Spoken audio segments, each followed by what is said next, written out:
Êxodo capítulo 19, do verso 16 ao 19.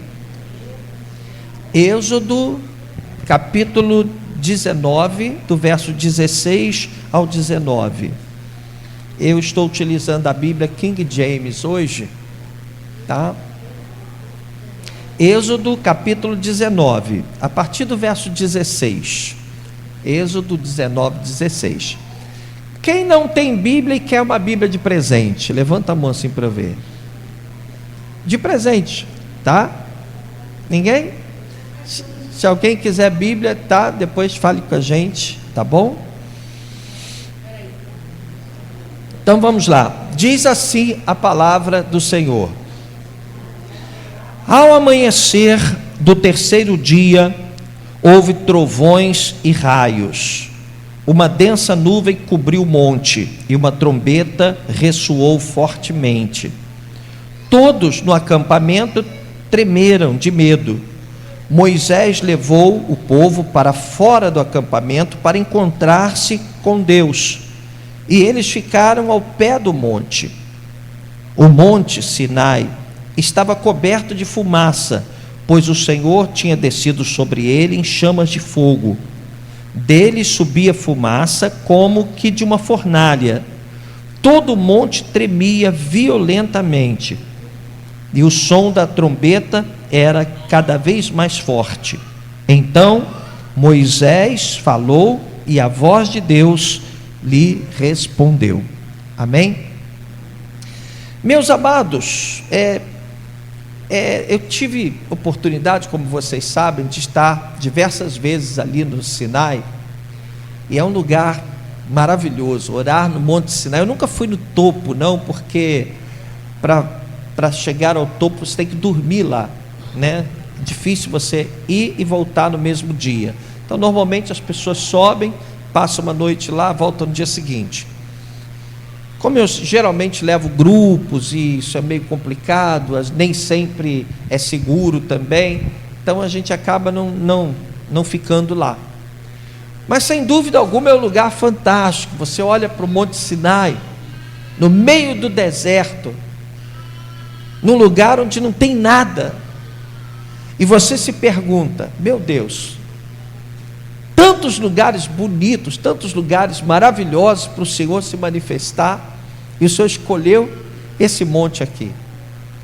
Podia ter sido no Pão de Açúcar, né? Podia ter sido no Rio de Janeiro, na Baía de Guanabara, bonito, o lugar mais bonito do mundo, mas ele escolheu o deserto, e ali Deus se manifestou tão tremendamente. E sempre que eu estive lá, eu fiquei imaginando esse momento, né? Momento em que o Deus Criador de todas as coisas desce sobre o monte, e o monte começa a tremer, e aí relâmpagos e trovões, e fumaça espessa, e aquela manifestação diferente, sobrenatural. Fico imaginando o que as pessoas viveram ali, a experiência que aquelas pessoas viveram quando Deus se manifestou dessa forma. Eu creio que em toda a Bíblia não houve manifestação tão tremenda de Deus como naquele dia, né? Ali o Senhor trovejou, ali o Senhor se manifestou tão grandemente sobre o Monte Sinai. Agora eu queria que vocês lessem comigo, logo à frente, no capítulo seguinte, Êxodo capítulo 20, nós vamos ler do verso 18 ao 21. 18 ao 21, diz assim: vendo-se o povo diante dos trovões e dos relâmpagos, e do som da trombeta, e do monte fumegando, todos tremeram assustados, ficaram onde? À distância, e disseram a Moisés: fala tu mesmo conosco e ouviremos, mas que Deus não fale conosco, para que não morramos. Moisés disse ao povo: não tenham medo, Deus veio prová-los para que o temor de Deus esteja em vocês e os livre de pecar. Mas o povo permaneceu à distância, ao passo que Moisés aproximou-se da nuvem escura em que Deus se encontrava. Amém? Então vamos fazer aqui um mergulho na história. Ora, Israel, depois de 400 anos escravizado na terra do Egito, vive a maior experiência da sua história. Deus, na sua infinita bondade, levanta Moisés, o libertador. Moisés é usado por Deus para enfrentar Faraó. Acontecem as pragas do Egito, que nós conhecemos. E finalmente, por causa da última praga, a morte dos primogênitos, Faraó decide deixar que o povo de Israel parta, vá embora, liberte o povo de Israel. E aí então, os israelitas saem do Egito e começa uma peregrinação que duraria 40 anos. E quando eles saíram, e se você vê nas páginas que antecedem o que a gente leu, não precisa olhar aí, eu vou dizer para você aqui, você vai perceber que coisas maravilhosas aconteceram. A primeira delas foi quando eles se depararam com o Mar Vermelho, e aí eles experimentaram ali aquela maravilha de milagre. Deus separou aquelas águas, toneladas de água se separam, e eles então passam a pé enxuto no meio do mar. E aí vieram os egípcios, entraram na brecha do mar, e o que fez Deus? Fechou as águas e destruiu todos os inimigos de Israel, aqueles que perseguiam Israel naquele momento.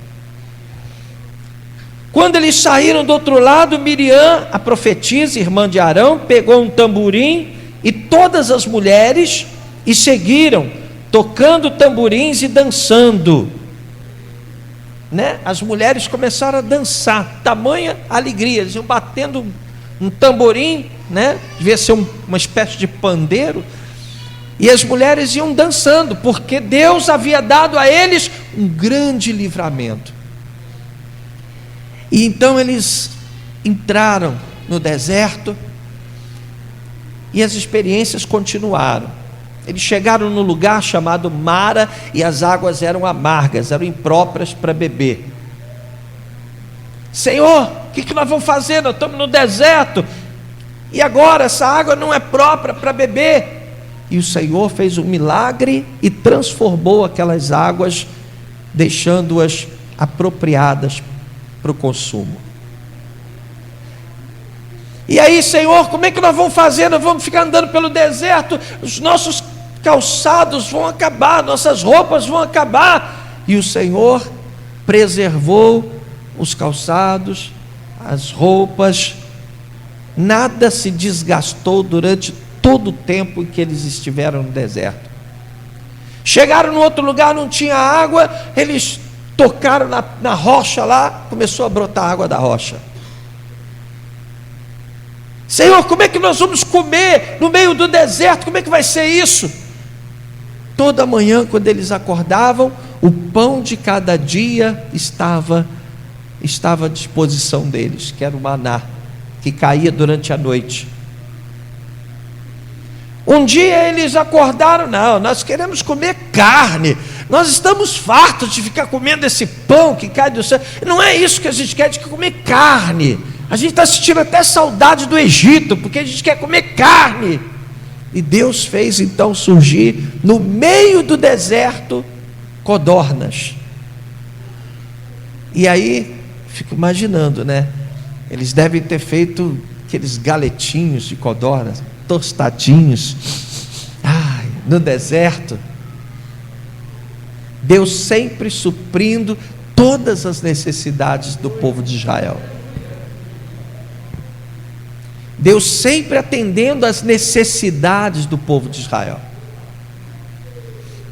Pois bem, Depois de todas essas experiências, finalmente o povo de Israel, cerca de 2 milhões de pessoas, entre homens, mulheres e crianças, eles chegam ao Monte Sinai, e ali Deus está para entregar nas mãos de Moisés as tábuas contendo a lei, o decálogo.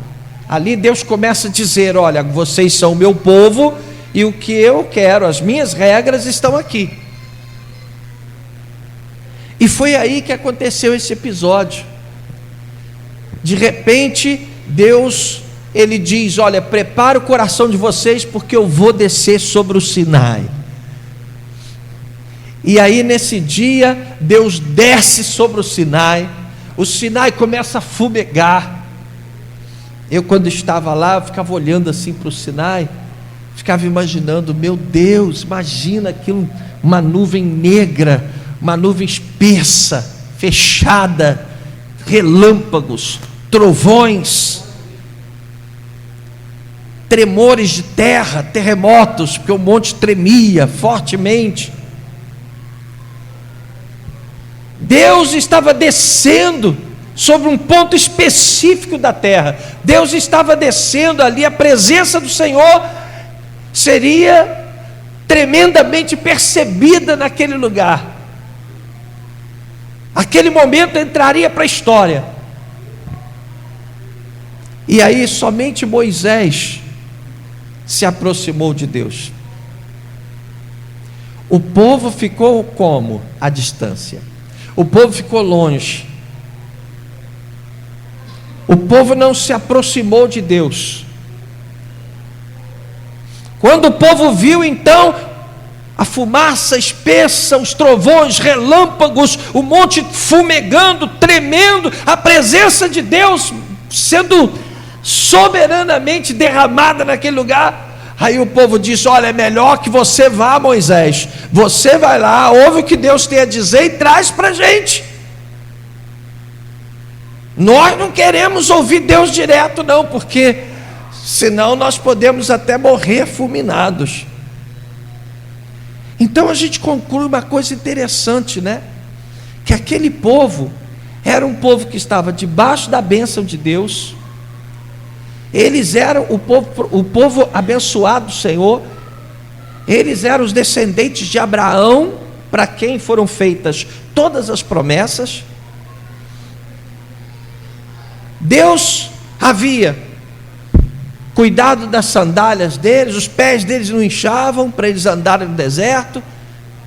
Deus botava uma coluna de nuvem durante o dia para dirigi-los e para guardá-los da temperatura quente demais do deserto, e à noite Deus colocava uma coluna de fogo para iluminar e também para aquecê-los.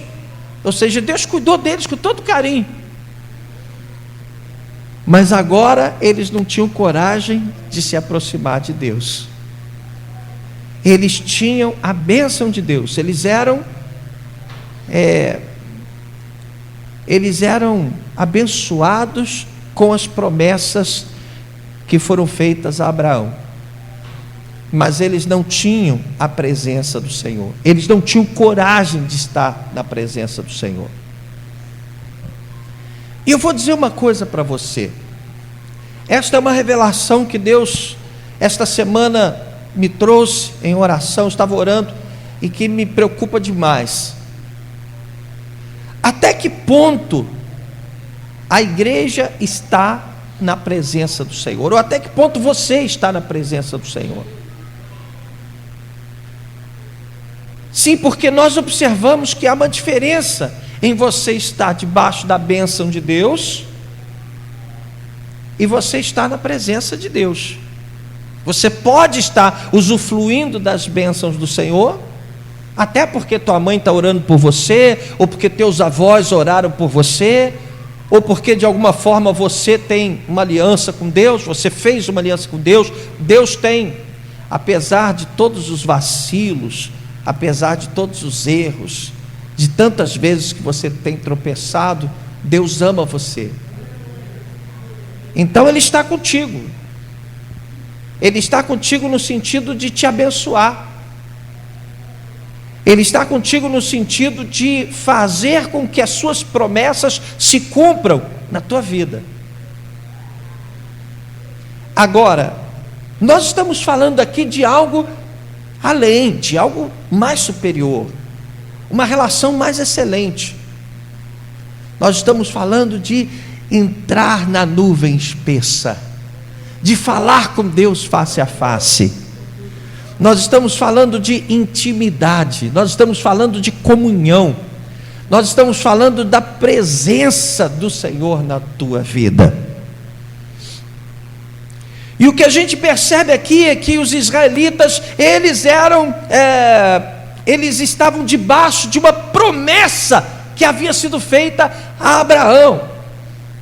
Essa promessa foi reiterada para Isaac, para Jacó. Eles eram herdeiros da promessa. A bênção do Senhor estava sobre eles. E a gente percebe isso na maneira como Deus se manifestava na vida deles. Mas a presença do Senhor eles não sentiam. Eles não estavam na presença do Senhor. Havia uma espécie de relação entre eles e Deus, uma espécie de relação legal. Olha, Deus olhava para eles e pensava: não, eu tenho que honrá-los porque eu tenho uma aliança com eles e eu vou abençoá-los. Mas não havia intimidade. E essa questão da intimidade, ela é muito séria. Você vê nos tempos de Jesus, quando os religiosos atormentavam a Jesus, Jesus disse que os fariseus eram hipócritas, e Jesus disse: olha, vocês me honram com os lábios, mas o coração está longe de mim. Quer dizer, havia ali uma religiosidade, mas não havia presença, não havia intimidade, não havia relacionamento com Deus. Você consegue entender? Quando Davi pecou com Betseba, você pega o Salmo 51, que é a oração de arrependimento de Davi. Quando ele reconhece o seu erro, ele se derrama diante de Deus e ele diz: Pai, eu pequei contra ti, eu fiz o que era mal aos teus olhos. Senhor, não retira de mim o teu espírito, não me prives da tua presença. Davi sabia que Deus iria perdoá-lo. Deus tinha planos para Davi, mas o perdão de Deus não era suficiente para Davi. Ele não queria perder a presença do Senhor na vida dele. Ele disse: não retires de mim o teu espírito, não me prives da tua presença. E eu queria dizer uma coisa para você que está aqui nesta manhã. Você tem dado ouvidos à palavra, você tem buscado a Deus, você tem orado para que o bom Deus te abrace nas suas causas, que o Senhor te proteja, te guarde, que o Senhor abençoe a tua casa, abençoe a tua família. Você tem pedido a Deus que coma o que há de melhor nesta terra, e Deus, Ele fará tudo o que você pedir com fé, e te abençoará, e te honrará. Deus dará ordens aos anjos para te protegerem. Ele vai livrar você do laço do passarinheiro, da peste perniciosa. Ele vai cuidar de você como cuidou do povo de Israel. Agora, é preciso que você entenda que isso não é tudo. Eu queria que nesta manhã o Espírito de Deus, o Espírito Santo tocasse no teu coração, porque às vezes as palavras não conseguem expressar a grandeza da revelação profética do Senhor. O que Deus está dizendo? Olha, abençoar eu te abençoo, te honrar, eu vou te honrar. O simples fato de você ter saído de casa hoje, ter vindo aqui para me louvar, já é motivo para te honrar. Mas você não pode ter medo de entrar na nuvem espessa. Você não pode ter medo de entrar no Santo dos Santos. Você não pode ter medo da minha presença. Você não pode estar distante da minha presença. Você não pode fazer como os israelitas fizeram. Moisés, vai você, nós vamos ficar aqui. Você vai lá, ouve o que Deus tem a dizer e traga, porque nós não vamos lá. Deus não pode falar conosco diretamente, porque senão nós seremos fulminados. Eu vou dizer uma coisa para você.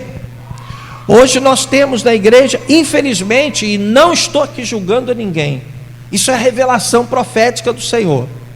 Nós temos muitas pessoas que estão na igreja, que estão louvando ao Senhor, que gostam, que amam estar na igreja, mas são pessoas que ainda estão aquém, ainda não chegaram onde tem que chegar, no que diz respeito à intimidade, à comunhão. São pessoas que ainda não choram na presença de Deus, não se quebrantam na presença de Deus, são pessoas que ainda não se derramaram, ainda não sentiram a fumaça do Santo dos Santos. De repente você está aqui, você é um admirador de Jesus. Sim, mas quem não é admirador de Jesus? Todo mundo é. Ah, você crê em Jesus? Sim, mas até os demônios creem, estremecem. Quem não crê no Senhor Jesus? Isso é muito pouco. De repente você está achando que é muita coisa você ter acordado hoje de manhã para vir aqui. Você acordaria para jogar bola. Isso não é nada. Se você tivesse uma consulta lá na cidade, você acordaria às 3 da manhã para chegar no horário lá, se fosse necessário. Isso não é nada. Nós estamos falando de intimidade, nós estamos falando de se entregar, nós estamos falando de romper os limites. O véu se rasgou de cima a baixo. Jesus disse: de maneira nenhuma lançarei fora o que vem a mim. Sabe, as coisas velhas já passaram, as regras velhas já ficaram para trás.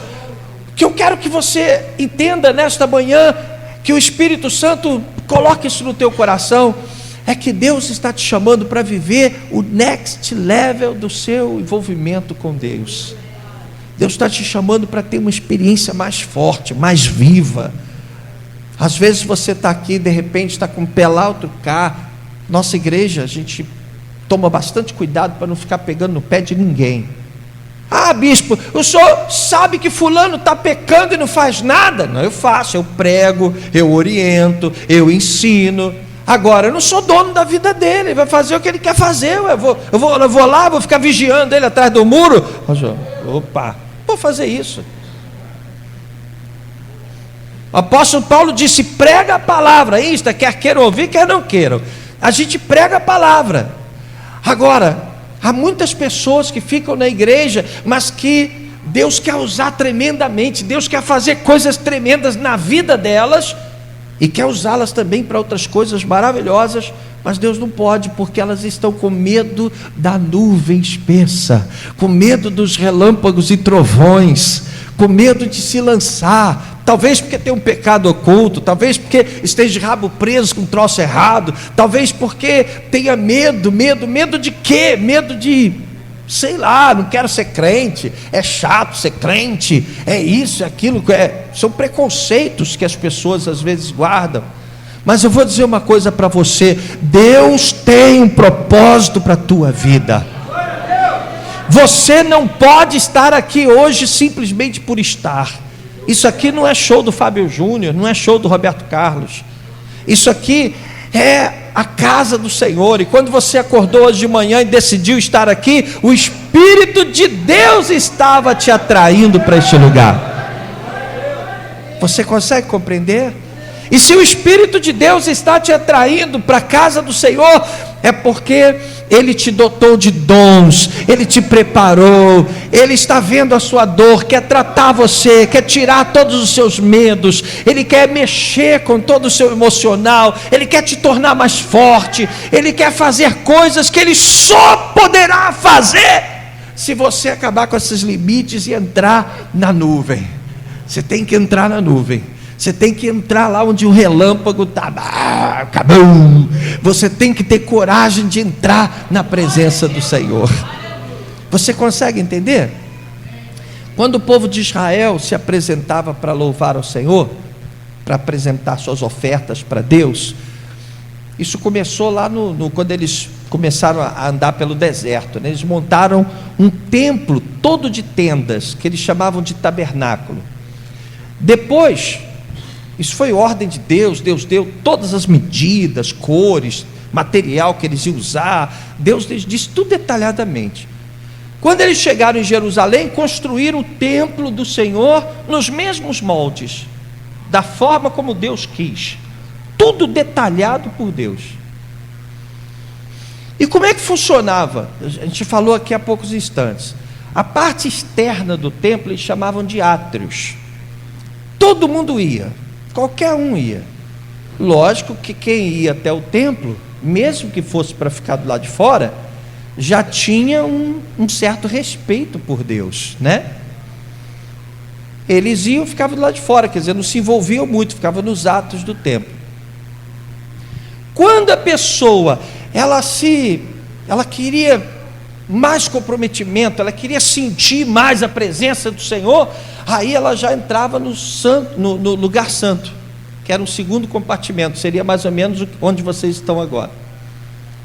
Ali elas ofereciam suas ofertas de sacrifício, já não era todo mundo que entrava, só aqueles que tinham sede de Deus. E o lugar santo, que tinha um véu espesso, o lugar santo ficava a arca do concerto, que era a arca da aliança, né?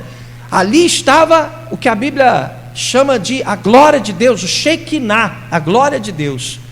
E era tão grande a presença do Senhor naquele lugar, que ninguém podia entrar ali, senão o sumo sacerdote, e ele se preparava um ano.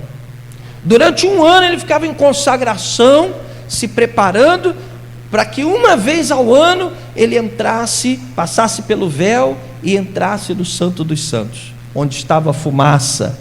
Como é que é, hein? Do Santo dos Santos, a fumaça, intimidade, debaixo de tudo.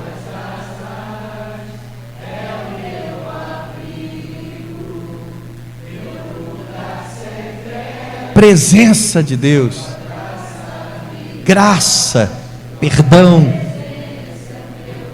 sua presença é o meu prazer. Como presença, aquelas pessoas não queriam ir para a presença de Deus, elas estavam com medo da presença de Deus. Você entende? E aí o que acontece hoje?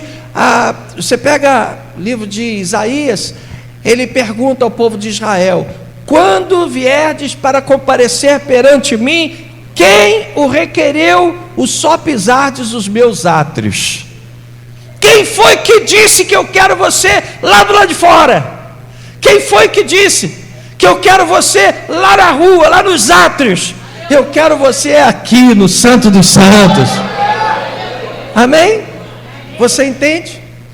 Então, eu gostaria, para a gente encerrar, não quero me estender bastante, mas eu queria te dizer o seguinte: Deus tem um propósito para a tua vida, Deus tem um caminho que Ele traçou para você.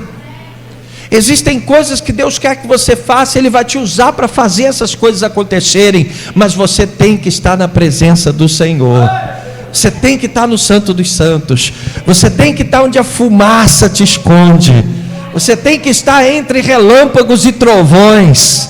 Diga comigo: eu quero estar entre relâmpagos e trovões, na fumaça, onde Deus está presente. Amém? Então Deus vai sarar as tuas enfermidades? Vai porque Ele ama você, mas isso não tem nada a ver com você estar na presença de Deus. Muitos são curados aí, e você vê os leprosos lá, eram quantos leprosos? 10, não é isso? Aí Jesus curou os 10 leprosos. Quantos voltaram para agradecer? Entendeu? Quer dizer, curar, todo mundo é curado, mas a presença do Senhor Jesus, aí é diferente, já é um estágio mais profundo. E Deus não te chamou aqui só para ser curado. Diga glória a Deus. Deus não te chamou aqui só para resolver teus problemas. Isso aí é consequência. Ele te chamou aqui como pai, Ele está te abraçando, Ele está dizendo: seja bem-vindo, meu filho. Amém? Quantos aqui têm essa experiência? Senhor, eu tenho sentido a tua presença na minha vida. É isso que Deus tem para você. Amém? Que nesta manhã o Senhor possa colocar no teu coração esse desejo de se aprofundar, de estar mais próximo. Bom, peraí, eu não vou parar por aqui não, quero avançar. Quem sabe existam pessoas aqui que estejam... Deus está cobrando há bastante tempo que você se batize. Por que você não se batizou? O que está faltando? Fé? Ou você não acredita na palavra? Ou você está igualzinho aqueles homens? Peraí, eu acho muito bonito, tudo é muito legal, Moisés, mas vai você, eu não. Vai você, Moisés, eu não. Entendeu? Está faltando batizar? Então batiza, meu irmão. Assume uma postura, minha irmã. Entende? Você está aqui, de repente você tem um amante. Isso tem acontecido demais nos últimos tempos. Você está cometendo um erro. Você sabe que está errado, está pisando na bola. Você sabe que está vacilando. Você está esperando o quê para romper esse laço, essa corrente? Você é do Senhor. Deus te chamou. Você está aqui não para participar de um culto. Que legal, eu gosto. Lá é legal para caramba, lá é legal. É mais do que isso. Deus quer fazer de você uma pedra viva. Amém? Então está faltando essa coisa de você se lançar mais, de você entrar no Santo dos Santos. Você não pode ficar longe do Sinai. Você tem que ir lá e entrar na fumaça. Quem está na chuva é para se molhar. Eu quero entrar na fumaça. Eu quero estar no meio dos relâmpagos, dos raios, dos trovões. Eu quero sentir o tremor de Deus debaixo dos meus pés. Eu quero experimentar a glória de Deus na minha vida. Eu quero ser cheio do Espírito Santo até que do meu interior fluam rios de águas vivas. Eu quero ser tomado de unção. Eu quero viver experiências que eu nunca vivi na minha vida com Deus. Nós não estamos falando de exageros, de radicalismo. Ninguém quer que você seja bitolado, robozinho, não. Nós estamos falando o seguinte: a sua comunhão com Deus pode ser muito mais profunda. E é isso que Deus está esperando de você. Que você possa realmente deixar de ficar... É aquele cara que fica lá de longe. Não, peraí, eu não quero ficar longe, eu quero a presença. Eu não quero só contar com as bênçãos do Senhor. Eu quero sentir a presença. Eu quero me derramar. Eu quero sentir a glória de Deus na minha vida. Fecha os teus olhos agora, fecha. Fecha os teus olhos. Diga comigo assim: Senhor Jesus, eu quero a tua presença. Eu quero mais da tua presença. Eu quero que o Senhor esteja comigo todos os dias da minha vida. Eu quero sentir a tua glória. Eu quero me envolver com o Senhor. Em nome de Jesus.